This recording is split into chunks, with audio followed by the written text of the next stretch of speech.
10h sur Presse Afrique TV HD. Mesdames et messieurs, vous avez le bonjour de Guéda Dogué. Bienvenue dans ce JT des JT que nous démarrons avec la TFM. C'est loin d'être à gagner à Colobane. Le changement, c'est pas pour maintenant.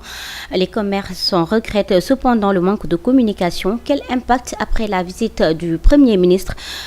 Une équipe de TFM s'est rendue sur place par Farengue et Al-Hassan Ba. À peine déguerpis, certains tabliers du marché Colobane commencent à revenir sur les lieux. Ces derniers n'apprécient pas la démarche du maire et de certains riverains de la localité qui ont détruit toutes leurs marchandises. Durant 2 jours, ils ont tout détruit sur leur passage, occasionnant beaucoup de pertes chez les commerçants. Vraiment, c'est déplorable. Ils avaient pourtant dit qu'il allait se limiter aux gens qui encombraient la route. Ils n'ont pas respecté leurs paroles. Seuls les tabliers sur la voie publique étaient concernés. Si seulement c'était pour nettoyer le marché, il fallait entamer des discussions pour arrondir les angles. Avec une bonne organisation, ils ont profité de la fête de la Tabaski avec l'aide de quelques habitants pour tout détruire. Certains ont même volé nos marchandises. Vraiment, on ne comprend plus. Impliqué dans tout le processus de désencombrement, le collectif des habitants de Colobane campe sur sa position et n'acceptera plus des tabliers occuper la voie publique et la devanture de leurs habitations. À 100% parce que désencombrement. On est en phase avec le maire. C'est toute la jeunesse de Colobane qui a participé aux activités. On n'est pas satisfait en ce moment. Nous voulons l'élargissement du désencombrement. Aujourd'hui, nous avons détruit les tables. Il faut aussi voir avec les cantines dans les quartiers. Si la visite du Premier ministre est saluée par les commerçants, certains habitants de Colobane dénoncent cette attitude d'Ousmane Sonko. Nous avons reçu et entendu le Premier ministre Ousmane Sonko et maintenant il faut nécessairement des discussions. Nous interpellons le président de la République, le Premier ministre et le maire pour trouver une bonne solution. Nous avons écouté le Premier ministre et nous avons espoir en lui pour trouver une bonne solution pour tout le monde. Les désencombrements ont démarré à Kermassar sans problème. Nous avons un problème de terrain depuis longtemps. Le Premier ministre s'est déplacé sous la demande du coordonnateur de PASTEF à Colobane. Cette visite est purement politique.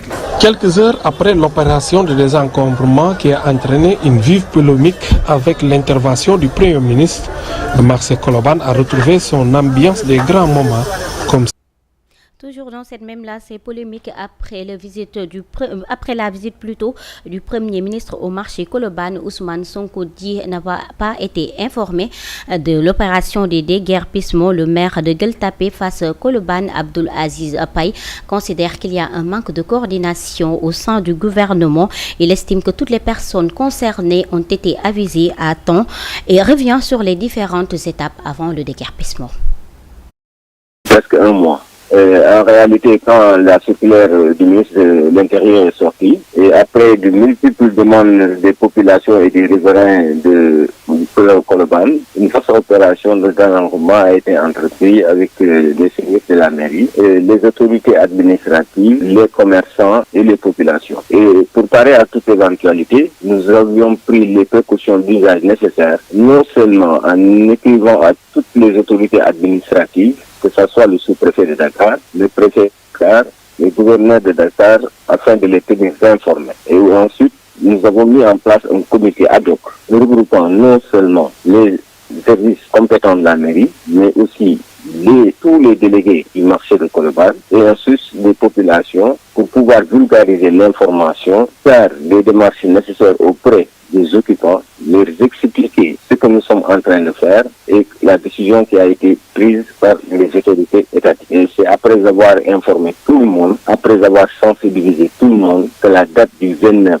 30 et 1er a été retenue en parfaite coordination avec les services de l'État pour pouvoir faire des opérations de désencombrement. Le Premier ministre Ousmane Sonko a dit qu'il n'était pas informé, tout comme le président de la République. Qu'est-ce que vous en dites? Moi, ça me pose un problème. Je crois qu'au niveau du sommet de l'État, il y a eu donc des petits propos si le Premier ministre dit qu'il n'a pas été informé. Parce que je ne peux pas comprendre d'abord que le ministre de l'Intérieur ait pris sur lui la décision de faire sortir cette circulaire et de le transmettre au gouverneur pour qu'il le transmette au maire, et que le Premier ministre nous dise qu'il n'a pas été informé. Donc je pense que s'il y a des soucis d'information à ce niveau-là d'abord, et c'est parce que tout simplement la coordination interministérielle n'a pas été faite dans les règles de l'art. À présent, nous allons parler de tout à fait autre chose avec la 2STV, table ronde nationale d'évaluation du processus électoral. Le scrutin du présidentiel du 24 mars dernier a permis de franchir un nouveau palier d'enracinement de la démocratie sénégalaise. Le président du collectif des organisations de la société civile a salué la maturité des Sénégalais. À la sortie de cette rencontre, un cahier de recommandations citoyennes sera proposé. Compte rendu signé Omar Sambou.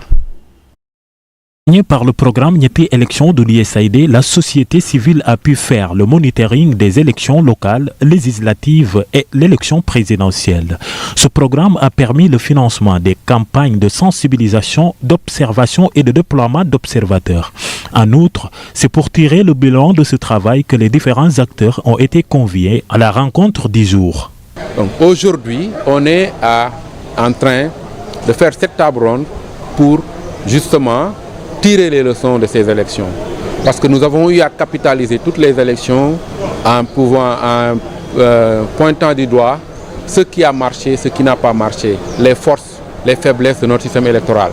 Et aujourd'hui donc, on va passer tout ça en crible pour, in fine, produire un cahier de recommandations citoyennes avec des projets de réforme qui vont alimenter les réformes envisagées par l'État du Sénégal.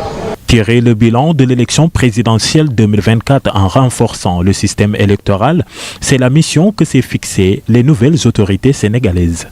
Vous savez, il faut le reconnaître, dans chaque système électoral, il y a des imperfections. Donc c'est un système en perpétuelle mutation. Au sortir de chaque élection, on va faire une évaluation. Et donc les mesures qu'il faut prendre seront prises par les autorités compétentes. Et le président de la République, lors de son adresse à la nation le 3 avril, l'avait déjà annoncé, donc en parlant des réformes du processus électoral. Le collectif des organisations de la société civile pour les élections en partenariat avec l'USAID espère une évolution dans le processus électoral sénégalais pour oublier les erreurs du passé afin d'éradiquer les tensions hantées. Place maintenant à la chaîne nationale RTS, la baisse des denrées de première nécessité à Kaolack. Le gouverneur de la région a présidé la réunion du Conseil national de consommation. La rencontre a permis de déterminer les prix des produits de denrées de première nécessité concernés. Toutes les dispositions nécessaires seront prises pour respecter les mesures, nous dit Claire Diop. La réunion a permis de déterminer les nouveaux prix plafonds des produits alimentaires concernés par la baisse aussi du ciment. La démarche a consisté à travailler sur la structuration des prix en intégrant le différentiel de transport. Il s'agit donc de l'application des nouvelles mesures de baisse qui concernent le riz ordinaire, l'huile raffinée, le sucre cristallisé, la farine, le pain et également le ciment. Donc nous avons tenu des travaux préparatoires avec les différents acteurs, notamment les associations de consommateurs, les associations de commerçants.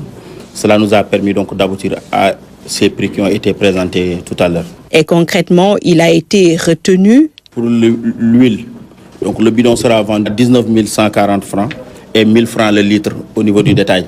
Pour ce qui est du riz brisé ordinaire, donc le sac de 50 kg sera vendu à 19 600 francs et 420 francs le kilogramme. Donc pour le sucre, le sac sera vendu à 29 200 francs et le kilogramme à 610 francs. Donc pour la farine de type 55, le sac sera vendu à 15 530 francs et la farine améliorée à 16 030 francs. Pour le pain, donc nous avons travaillé sur la baguette de 190 grammes qui était vendue à 175 francs. Donc nous avons ramené à 180 grammes qui sera vendu à 150 francs. Pour le ciment également, on a enlevé les 2000 francs de taxes pour avoir les prix qui sont applicables dans la région. Sur le terrain, pour le respect de ces mesures, des dispositions particulières sont prises. Campagne de sensibilisation, d'information et d'affichage sur les nouveaux prix. Mais pas que, plusieurs acteurs sont aussi mis à contribution. Les volontaires de la consommation sont mis à la disposition donc, des services du commerce. Donc naturellement, ils vont nous accompagner. Les forces de défense et de sécurité également doivent être à nos côtés à toute réquisition. Les populations dans leur majorité également, parce que c'est eux les premiers consommateurs. Et nous les invitons surtout à nous informer donc, des situations qui seront en porte-à-faux avec ce qui sera décidé ici. Donc vraiment, ce sera ce cocktail-là qui nous permettra d'avoir effectivement des prix qui seront appliqués et ce qui aura forcément donc, un impact très positif sur le panier donc de la ménagère. Le gouverneur de la région de Kaolack a présidé la rencontre. L'autorité de sensibiliser toutes les parties prenantes, un engagement sans faille pour le respect des mesures prises, aussi une application effective prônée. À Kaolack, l'entrée en vigueur devrait être effective dès ce lundi 1er juillet. On reste toujours avec la RTS, mais cette fois-ci avec un élément de Walfadjri. Pape Alé Niang a supprimé l'accord d'entreprise signé le 29 mars. Syndicat crie au scandale. Le secrétaire général de SEMPAP, syndicat national des professionnels de l'audiovisuel public, parle de violation des acquis. Mame Moussa Niang déplore également les licenciements et invite au nouveau directeur général de la RTS, Pape Alé Niang, à commencer par ses privilèges. Mame Moussa Niang, secrétaire général de SEMPAP, ses propos sont recueillis par Issatine. Le directeur général de la RTS est en train de prendre des mesures impopulaires. D'abord, il prend la décision de ne pas payer des avances de Tabaski de 100 000 francs à 10 jours de la fête de la Tabaski pour créer des problèmes aux pères de famille que nous sommes. Il revient ensuite pour arrêter les contrats à durée indéterminée, puisque c'était des contrats à durée déterminée qui devaient prendre fin normalement au mois de décembre. Et normalement, ces agents devaient être recrutés à la suite de 2 ans de contrats à durée déterminée. C'est des journalistes, c'est des techniciens, des caméramans, des preneurs de son, des agents administratifs. Tous se retrouvent sur le carreau. Il a coupé les lignes téléphoniques de plus de 200 agents, puisqu'il y a des chefs de service, des réalisateurs, des chargés de production qui ont des lignes téléphoniques pour pouvoir coordonner leurs émissions, leurs programmes. Le mois de juin, c'est connu, c'est une tradition, c'est un mois pour payer les fonds communs à la RTS. Il dit qu'il ne paiera jamais les fonds communs.